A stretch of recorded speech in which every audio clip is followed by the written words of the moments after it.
Hello friends, welcome to Look and Live, and this is The Perspective. One of the things that I have been wondering about is the essential reason behind this war that has been deemed as Putin war. And there's been a lot of information coming from the West, but as I've always known, there's always two sides to a story. And it's always good to pay attention to the other facts as well and considering where they're coming from. I have found this news coming from Gravitas Plus.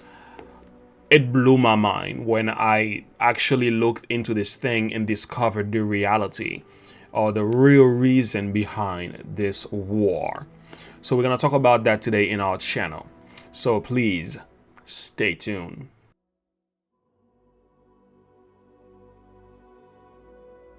Okay, friends, welcome back. There's a quotation that goes like this, right? This is what it says. It says, "Truth like the sun, you can shout it for a time, but it ain't going away." Elvis Presley. Oftentimes in cases such as what we are experiencing today in the light of this war, soon after we have gone from a pandemic, we oftentimes are so shocked by what's taking place and we fail to investigate, right?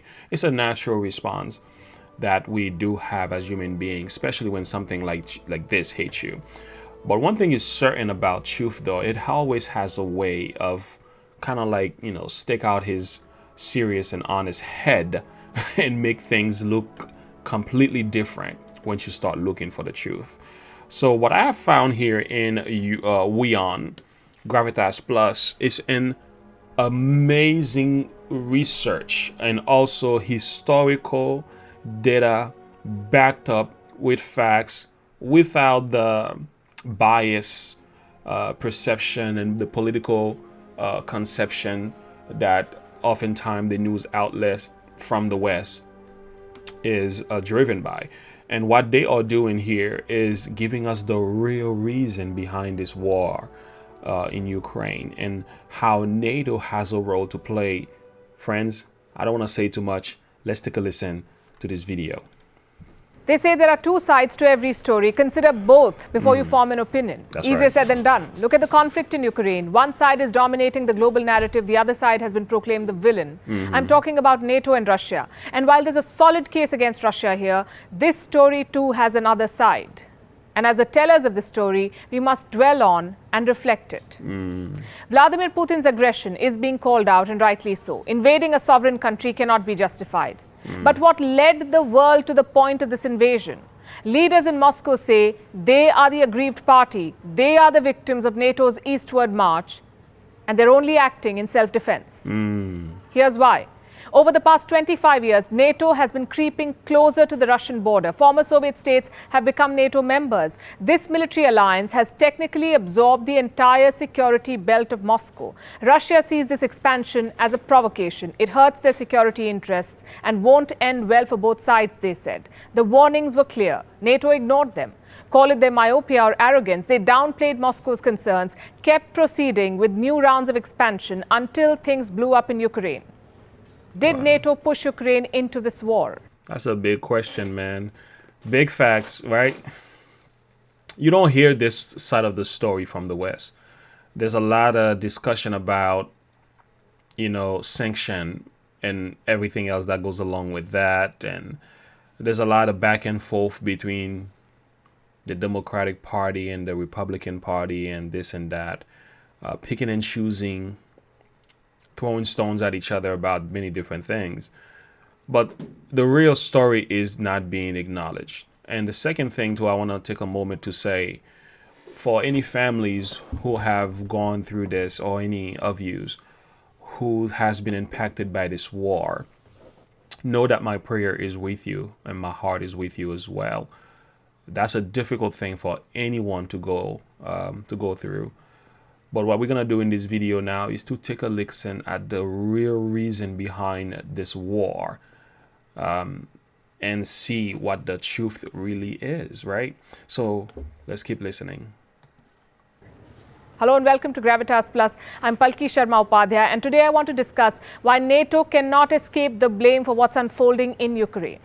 First things first, what is NATO? The North Atlantic Treaty Organization, a security alliance between North America and Europe. It was formed after the Second World War. The goal, they say, was to protect democratic freedom. On the 4th of April 1949, the North Atlantic Treaty was signed. This treaty was simply an anti-Soviet accord aimed at countering any future aggression by the USSR. It established a new balance of power in Europe. It promised all members collective security. That's a core principle laid out in Article 5 of the NATO Treaty. It obliges member states to protect each other in case of a war. It says an armed attack against one ally will be an attack on all allies, meaning if one NATO nation is attacked, all NATO nations will retaliate. This allowed NATO members to pool and share their military resources. They built efficient defense capabilities, but there was more to NATO than just defense. It was an alliance of liberal countries, an engine of democratization that was supposed to promote common values and interests, also push back against the rise of communism. Naturally, Moscow saw this alliance as a threat to its interests. In response, it created the Warsaw Pact in the year 1955. It was a counterweight to NATO, the Warsaw Pact. These were the members. Their goal was the same. If one Warsaw Pact member is attacked, all others will defend it. In Russian historical memory, there were 5 reasons why such a pact was justified, 5 major invasions when the West threatened Russian interests. This includes the Polish occupation of the Kremlin in early 17th century, the Swedish invasion of Russia in early 18th century, the Napoleon invasion of the 19th century, and the 2 wars with Germany in the 20th century. In each case, the very essence of the Russian state was threatened. So suspicion and fear of the West took deep roots in Russia. Moscow began perceiving NATO as a tool of American imperialism, and the assessment was not really off the mark. In 1989, the Berlin Wall collapsed. In 1991, the Soviet Union disintegrated and the Iron Curtain was completely demolished. Europe's regional order hinged on one question: should Germany align itself with the US and NATO, or should it join the Russians through the Warsaw Pact? The US government, under George H.W. Bush, made an offer to Russian President Mikhail Gorbachev. It suggested if Germany became a NATO member, NATO would stop expanding, not 1 inch eastwards. Yeah, you see, this is the promise that really, you can kind of like go back to this invasion that's taking place in Ukraine, or this war, this military operation, whatever you want to refer to it as. The heel of that right here that we are seeing right now, it hinges back on this promise. Was this promise kept? I'm pretty sure this war probably most likely will not be taking place.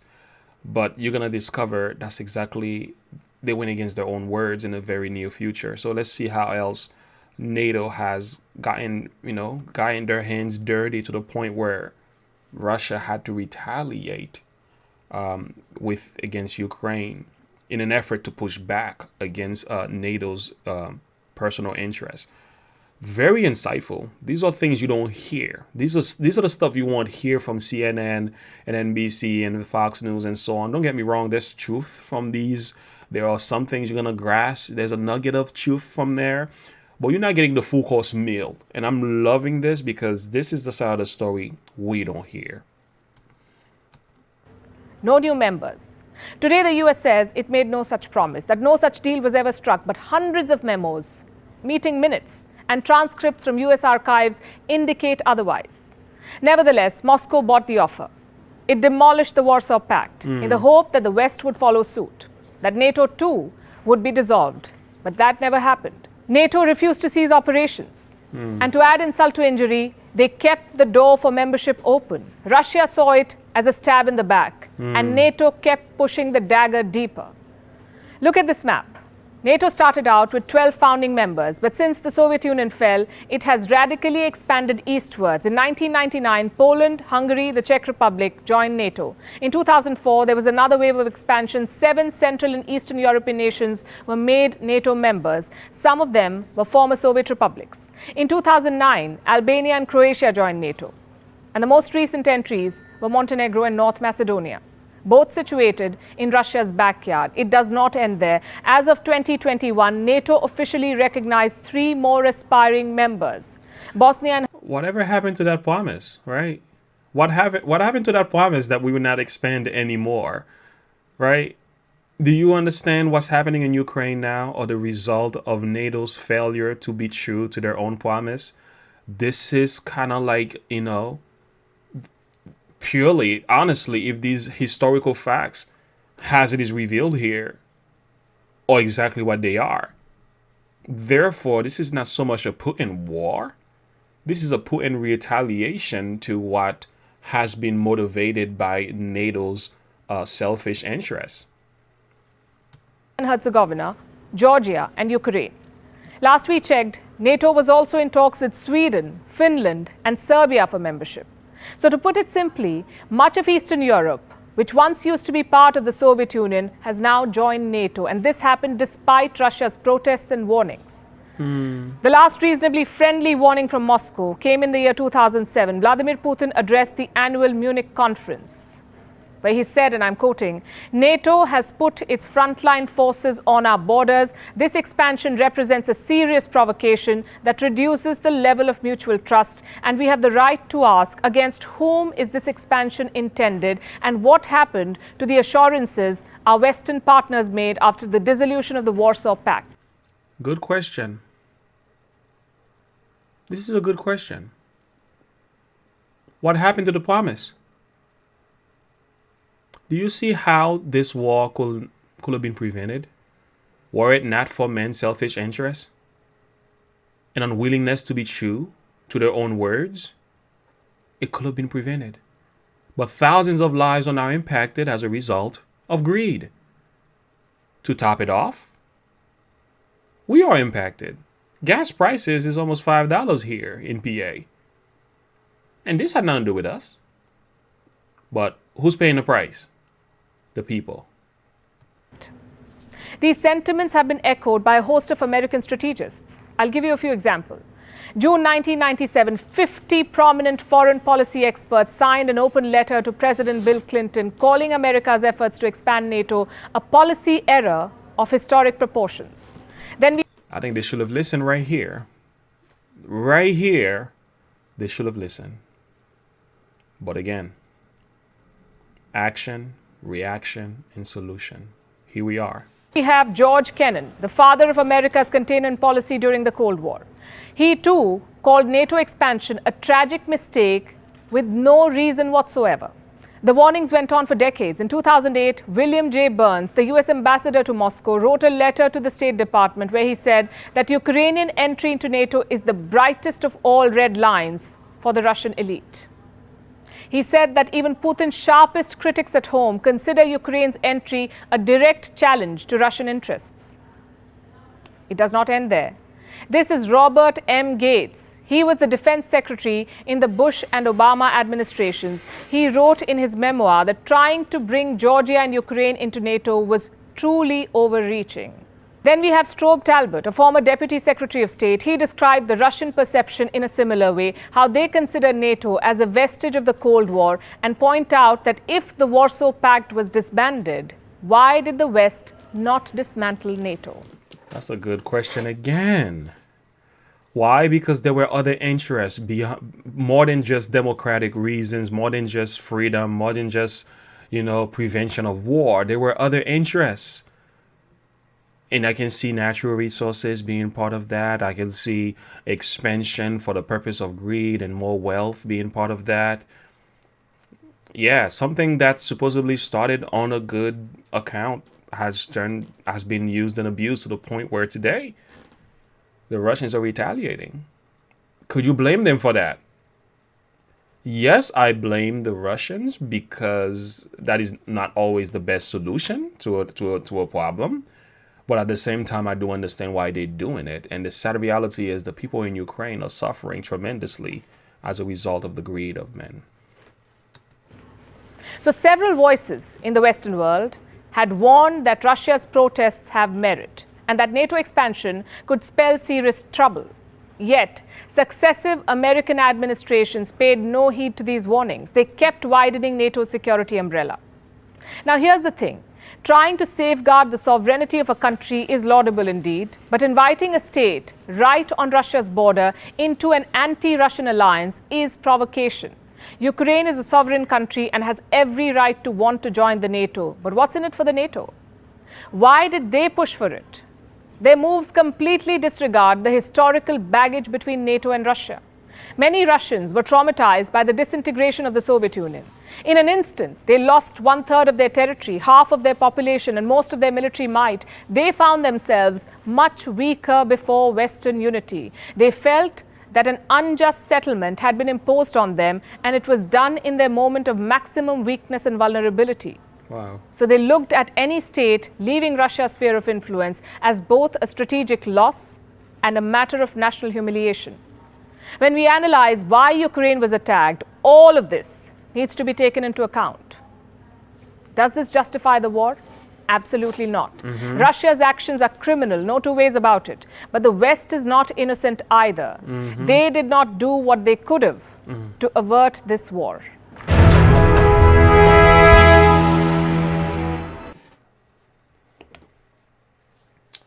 Here we are. Here we are, guys. This is the side of the story that I wish the West will speak about. I wish the man in charge, Mr. Joe Biden, will address. It's okay.